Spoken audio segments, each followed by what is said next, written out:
This podcast is a good one. Let's not muck around. We're breaking down insulin with sports dietitian Harriet Walker. Let's go.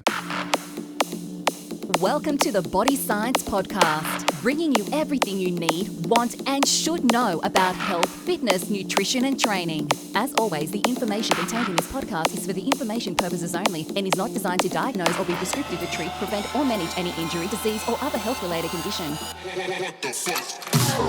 Body Science organic apple cider vinegar capsules with the mother are keto and vegan friendly. Apple cider vinegar is rich in acetic acid and has been used as a natural health supplement for centuries. Did you know apple cider vinegar actually increases ketosis, which is great news for all you keto fans out there. ACV is reported to improve your energy levels and boosts keto clarity. For the rest of us not living keto, adding apple cider vinegar to your diet may benefit a healthy gut, healthy hair, skin and nails, and weight management, helping you feel good inside and out. If you find apple cider vinegar a little difficult to swallow, Body Science organic apple cider vinegar comes in a convenient capsule form and can be added to any meal plan, meal prep, or smoothie. Welcome to the Body Science Podcast. Today with me, sports dietitian, clinical dietitian, accredited dietitian, and the way I'm throwing the word dietitian around because we're going to talk about a really interesting topic today, insulin. So we're going to break insulin down. Now, Harriet is here because she is obviously qualified to talk about insulin, can talk about it from the fitness industry point of view, training point of view, clinical application. Mm-hmm. And let's get down to the basics and dispel some myths and talk about what actually is insulin. Like, absolutely. Bring it on or back it off. Where are we at? Well, I think we need to start from the top here, and we're looking at insulin as a hormone in the body. So we need to know a few things about hormones and their roles in the body before we get started. So it's important to know, so insulin is a peptide hormone. So it's made out of amino acids. We get a chain of amino acids, they link together, they form the protein, and that's basically what a hormone is. There's different types of hormones in the body. And what hormones do, they're like chemical messengers. So if there's something going on in the environment that the body is not sure is conducive to good health or life, we will get this cascade effect of chemical messengers being sent around the body to let all the different cells in the body know that we need to correct something. So what we're looking at is, again, the concept that we've talked about in quite a few podcasts, which is homeostasis, which is the ideal level of everything in the body where everything is happy and healthy and everything is functioning well. So when we get a deviation from homeostasis, we get these messengers around the body to say, hey guys, let's change something in order to bring us back to that baseline where we're really happy. So let's not muck around insulin. Where is that in POPs? Where are we sitting when you say everything's perfect and aligned and the world's beautiful? Like, so you hear about insulin everywhere you go. Yeah, and I think it's important to take a step back and look at what its role in the body is, because at the end of the day, everything that our body produces is there for a reason. Yep. It's when it's in excess that it becomes an issue. So insulin is there. It's a hormone that was discovered in 1921, and it is there to clear out excess glucose from the blood. Now, that's the key role that we know now that it does, and there may be a few other roles that it plays, but specifically at the moment, we are looking at insulin as a way of bringing blood glucose levels down. And why is that important? Excess glucose in the blood is toxic. So we have a happy level of glucose in the blood that we require to keep our muscles going, to keep all the cells in our body going, to provide energy. Yep. We store glucose in the liver, we store glucose in the muscles, and we have a small amount in the blood at any one stage to allow our body to work optimally. So when we have a meal, our blood glucose levels go up, and to a point that's not going to kill us. Obviously, otherwise we'd probably die after each meal. Yep. But insulin's role is to sense that change in the environment. We get the food is broken down into glucose as the smallest common denominator, and basically there's a cascade of signals in the body that says, okay, we've got glucose in excess to what is to our preference, and we need to bring this down. So that's when insulin is sent out to signal to the cells that we can bring this glucose into the cell. Why don't we just not eat carbs? because we need carbohydrates in the body, and it's not just about carbs. So we do actually also get an insulin response from protein and from fat. Yep. It is not as pronounced. So which is why we look at glucose as the key driver of insulin response. But it's basically a normal part of healthy body working. We don't need to get rid of insulin. It plays an important role in our body. It's not about just, that's the only, it's when insulin becomes an issue is like with everything when it's in too large an amount, and it's not necessarily insulin in a large amount that's the issue. It's the blood sugar levels at that heightened range that is the issue. And this brings us back down to what's actually getting our blood glucose level that high in the first place. So that's really the key here. It's insulin's not necessarily the bad guy. It's doing its job. But if we're not eating in a way that's conducive to healthy blood sugar levels, that's when we see that issue and that outside of normal ranges on a regular basis. So let's not muck around. I just ate a block of chocolate. What happened? So you have... And we're talking a block, not a little tiny chocolate. Yeah. So basically what happens is we consume food. We get a release of glucose into the blood. So that food is going into our stomach. It's been broken down by enzymes in the gut. Those little tiny molecules, glucose molecules, are being transported into the bloodstream. It goes to the liver. So the liver is the first point of call for glucose. If you've just done a little bit of exercise or for whatever reason you haven't eaten in a while, the first thing that glucose is going to do in the liver is going to replenish liver glycogen levels. So that's... What if I haven't exercised and I've eaten a block of chocolate? Well, you probably won't get any uptake of glucose from your liver, but then it might go to other tissues in the body. So all of our... When you say might, what do you mean by might? Probably will go to other tissues. So there's a few different stages when it comes to getting rid of glucose in the body. First one is to replenish glycogen. Second one is, so obviously initial energy, then glycogen. And if it doesn't get used as energy, we can store it as triglycerides in fat cells. So we have a pretty much infinite ability to store excess energy as fat. And so that is the end sort of status of excess glucose from the diet. We see an increase in fat cells around the body. So that's why you eat chocolate, you get fat. Largely, yes. Yeah. Yes. Gotcha. That's in a calorie Sorry deficit. to put that in in a calorie excess. Dumbed down method there. No, that's okay. So everything in excess, if it's excess coconut oil, or if it's excess anything like that, is going to cause a calorie surplus, and that's going to get stored. So a little bit off track here, and I know you like it when I do this. Oh, I love it. Yeah. I've got a mate who eats a block of chocolate at night. Why not? So he's eating a block of chocolate at 8 o'clock at night. When is this issue really happening? Because he's on the couch, he's watching TV.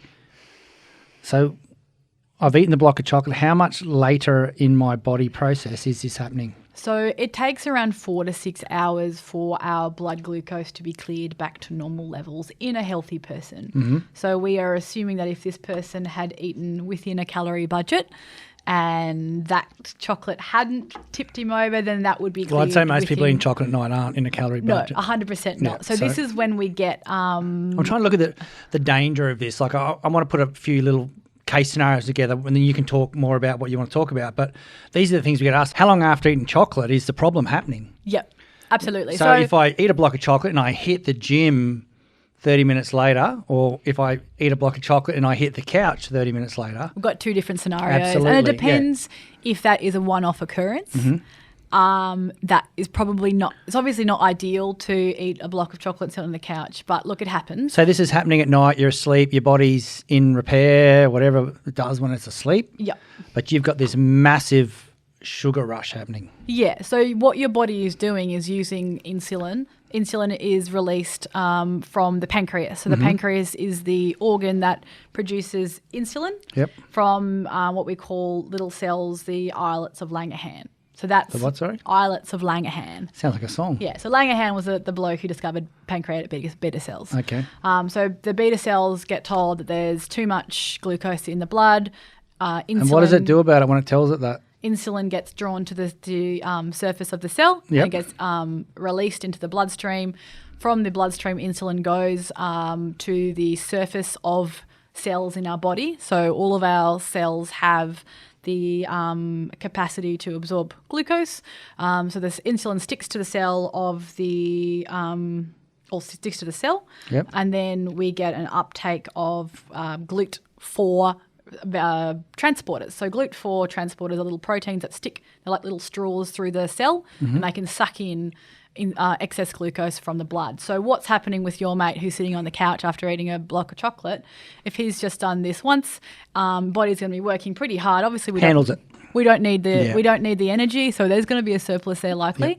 But if he's doing this every night for a number of nights, or probably months or years, we get a progression of insulin resistance potentially. Okay, so what's insulin resistance? So 101. Insulin resistance refers to the sort of state where we've got poor blood glucose control. So we're probably getting our glucose too high, too often, and we're getting an influx of insulin into the bloodstream at a rate that is... So why is that a bad thing?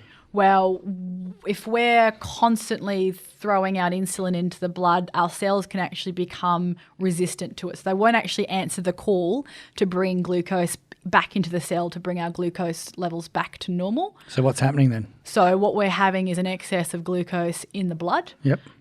which we know is toxic. Mm-hmm. And we see that we need external sources of insulin potentially to bring our glucose back down. And that's what we're talking about in terms of the progression from insulin resistance to type 2 diabetes. Which is a massive worldwide problem. Massive issue. So we've got two different kinds of diabetes. Yep. We've got type 1 diabetes, where the pancreas, which is the organ that secretes insulin, so that it doesn't produce any insulin at all. So what we have is an issue of not enough insulin.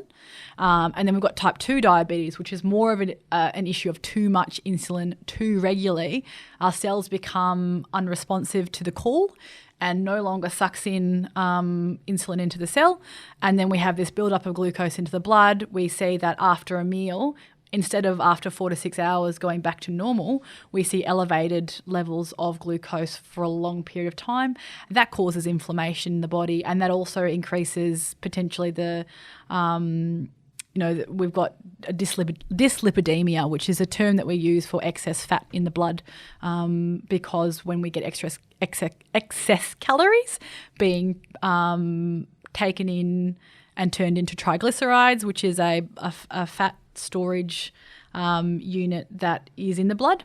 So when we have a sort of a disease state with type 2 diabetes, what we're seeing is poorly controlled blood glucose levels. We're seeing increased triglycerides in the blood, and we're seeing the body's inability to actually respond to the call of insulin. So insulin is not necessarily the cause of the issue. Mm-hmm. It is a byproduct of poorly controlled blood glucose levels as a result of overconsumption. Why are both those called diabetes? They're both to do with insulin. So, And does diabetes definition around the word insulin? Insulin, yeah. Okay. So we've got the body's inability to regulate blood glucose levels. One is because we don't produce any insulin, and we see type 1 diabetics having to inject to match their food. And then in the other case, we see insulin's not doing its job. So the cells of the body are no longer responding to the call of insulin. So they're both diabetes, but one's more lifestyle related. And type 1 diabetes is an autoimmune disease, which is, it's potentially from birth, or we can see it coming on in the late 20s, early 20s. Is that right? Early 20s? Why is that? I'm not actually quite sure about the progression of it, but we do see either sort of early stage diabetes and that sort of juvenile diabetes, and then when we see as we go through, I think it might be something to do with puberty, going through different growth spurts and whatnot later in late 20s. Generally, see a lot of people being diagnosed with type 1 diabetes in their early 20s. Is it genetic? The autoimmune tends to have a genetic component to it. And then type 2 diabetes actually has a risk factor that is genetically linked as well. And that sort of tends to do with the lifestyle factors associated with type 2 diabetes. So being overweight is a risk factor for diabetes and vice versa. It is like a chicken and egg situation. If we're overweight, we're more likely to be sort of progressing into diabetes from poor blood glucose control. Incredible. So what are dietitians worldwide doing about diabetes? Well, I think one of the two... Type 2, sorry, I'm talking about. Yeah, type 2 diabetes. The two key things that we can do with diabetes is lifestyle-related changes. So we're looking at increasing exercise. Yep. Why? We're increasing lean muscle mass, and we know that muscle independent of insulin assists in pulling glucose into the cell. It's a sort of a more of a mechanical pathway that it does that. So if I'm a dumb question, because I'm full of them, if I'm got a very lean muscular physique and I'm eating a lot of chocolate because I'm energy starved, Yep. am I running the gauntlet as well? Potentially, look, excess sugar can cause issues with metabolism generally. Like when we don't encourage even healthy people, it's about healthy habits long term. So if I'm in the habit at 25 of consuming a diet that, because I can get away with it, I'm having lots of sugar in my diet. Yep. I'm not really setting myself up to habits that are conducive for later in life when I probably can't get away with it as much because my energy needs have dropped. Yep. I've got this habit of eating a block of chocolate a night, but all of a sudden I've had this step down in my metabolic rate due to age, Yep. And I'm not as responsive, or I might have stopped exercising as much as I did when I was 25. And as a result of that, my body is not as good as at utilising that excess glucose from a big bolus of carbohydrate. So what we can look at from a dietary perspective, and especially with carbohydrates, is focusing on lower glycemic index carbohydrates. So we're still talking GI, are we, these days? We're still talking GI, but there is information and context around it that we need to keep in mind. Yep. So glycemic index is the term used to describe the glucose response that a food has upon ingestion. So if I consume a piece of bread, white bread, what impact of that? How much does it raise my blood glucose levels? So what we're looking at with glycemic index is the impact that it has on blood glucose levels, and how quickly and how readily our blood can bring that down, because that takes into account the insulin factor as well. So I want to consume foods that have a slow peak and a slow, steady, like if you think about a mountain, you don't want a sharp peak. You want a slow, steady rise in blood glucose levels, and your body only has to secrete a small amount of insulin to bring those blood glucose levels back down to normal. Whereas if I'm constantly peaking my blood glucose levels up and down, the beta cells get a little bit tired out. Sometimes they might not be able to secrete as much insulin as needed to pull the glucose out. And then in other sort of scenarios, the insulin isn't actually working, doing its thing in terms of letting the glucose back into the cell. So if you're suffering that insulin resistance, and tell me if I'm using incorrect terminology, is there something you can do as a lifestyle change to accelerate the program of healing? Yeah, absolutely. Well, one is looking at the types of carbohydrates you're having. Two is probably going to be reducing your carbohydrate intake for a period of time. So we can see people resensitizing their body to insulin. So, there are circumstances where people have actually reversed their type 2 diabetes through diet and exercise and come off whatever medication it is that they're taking. But it takes a lot of work and lifestyle change to be able to do that. So we want to make sure that people are reducing their total calorie intake and losing weight. And we also want to make sure that they're being a little bit more specific with the types of carbohydrate that they are taking in. And this is a case where, a lower carbohydrate diet is probably appropriate for somebody who wants to take a lifestyle approach and reduce their blood glucose levels in order to increase their control. And they might do that for a period of time and be testing along the way and making sure, and we can actually test for these things, and it's quite well established the patterns of testing that we can do for blood glucose. So there's a glucose tolerance test that we use to diagnose diabetes, and then after that we're looking at long-term control of diabetes. And for people who utilise diet and exercise really well, they're actually in some cases coming off their medication, and we see that in fact that the type 2 diabetes is under control and they may not have it anymore. So there's a spectrum of what we need to do. Insulin resistance, that's when we probably want to get people before it actually progresses into full-blown type 2 diabetes. Should people go to the doctor and ask for those tests? Absolutely. I think we were having this conversation earlier, how do you know if there's an issue?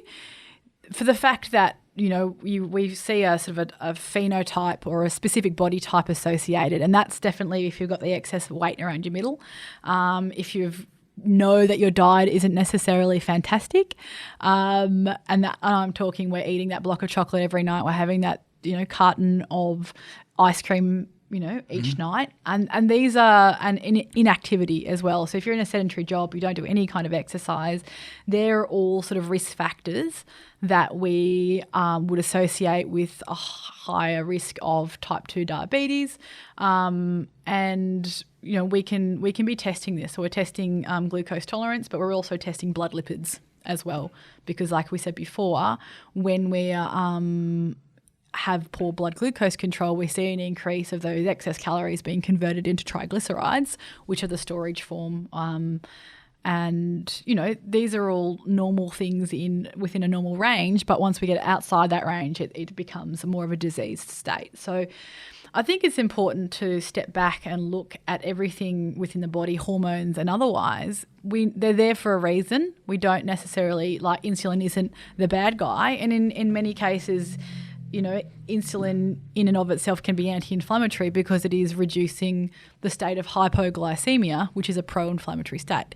So, if we're looking at it in black and white terms, it's anti-inflammatory. Mm-hmm. But when we have excess of anything, that's when we tend to move into those less optimal states in the body that cause or that start the disease progression. So is insulin resistance and insulin sensitivity and all the insulin words you've been throwing around the last 5 minutes, do other factors outside of diet affect that? Stress? Absolutely. Caffeine? Yeah. So I suppose stress would be one that would come up quite regularly for people, because when we look at insulin, we have to look at the opposing hormone, which is glucagon. Mm-hmm. So insulin is secreted in order to reduce blood glucose levels. Glucagon does the opposite. So it's the opposing hormone, and it is used to increase blood glucose levels. And so we have to look at what stage in the game are we wanting to increase blood glucose levels, and that would be in a state of fight or flight. So when we're in a stressed state, mm-hmm. We actually increase we release that stored blood glucose through glycolysis, and we are increasing circulating glucose in the blood in order to be able to respond to the threat. So that might be to run away, it might be to fight, or as we have discussed earlier, we're sitting in our own pool of glucose. Yeah. And that's pro-inflammatory. So it's not just in a state of food that is happening. Obviously, that's probably the more common one. Yep. But we're also, if we're doing the double whammy of a poor diet, excess calories, and a high stress situation, then we have a really good recipe for that sort of metabolic disease. So when we're looking at hormones, there's generally speaking always an opposing hormone. So with the case of insulin, glucagon.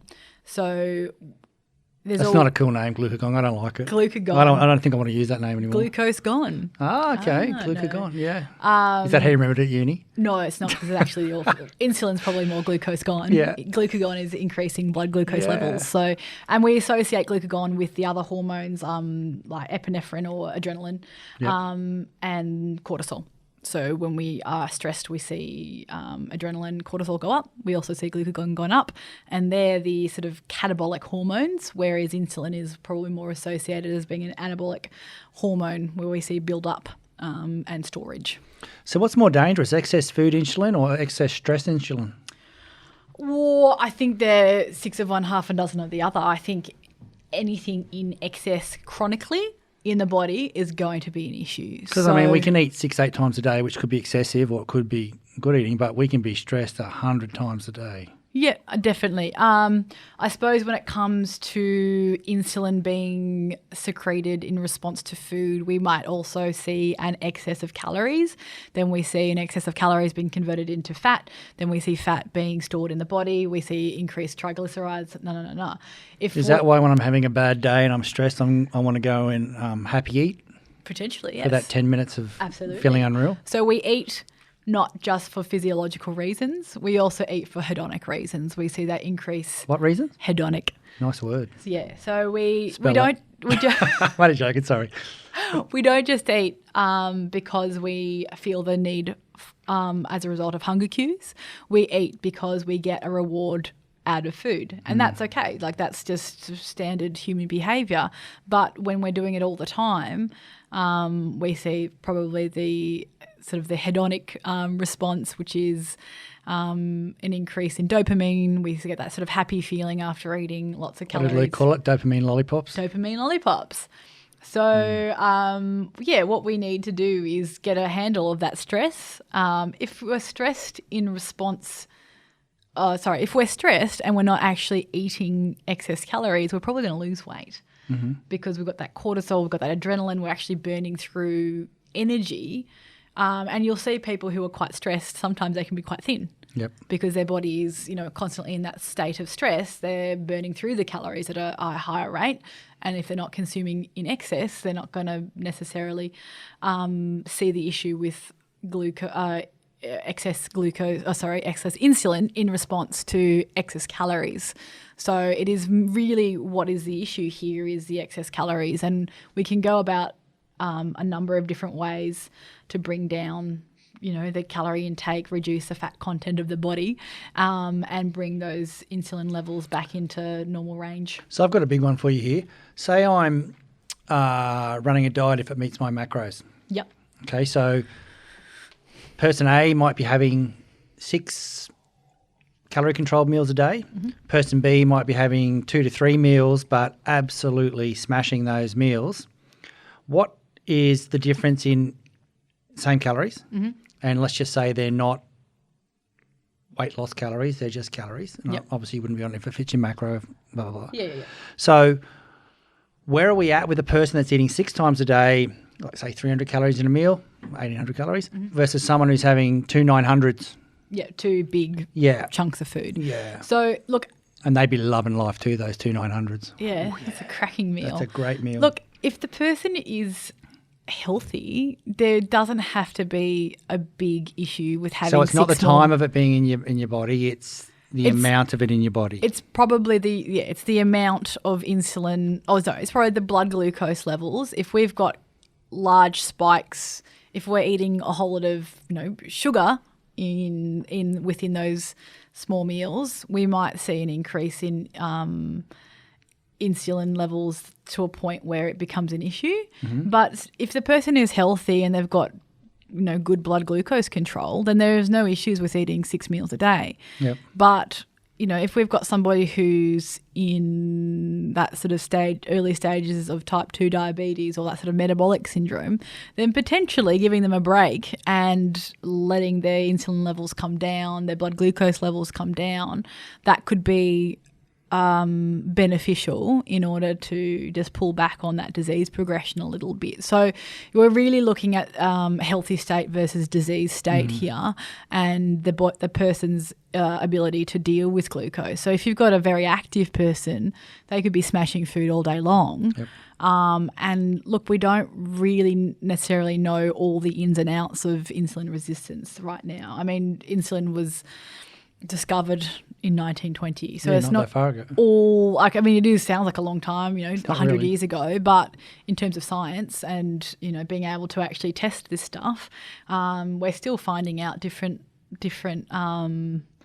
ways in which this hormone is actually working in the body. So it's still, there's still some mechanisms that still haven't been fully identified. Let's go a really quick breakdown on insulin brings glucose into the cell by... Insulin brings, the pancreas senses that there's an increase in glucose in the blood. Yep. This signals the release, so insulin release from the pancreatic beta cells. Beta cells release the insulin. Insulin goes to the cell, any sort of cell, so it might be the muscle cell.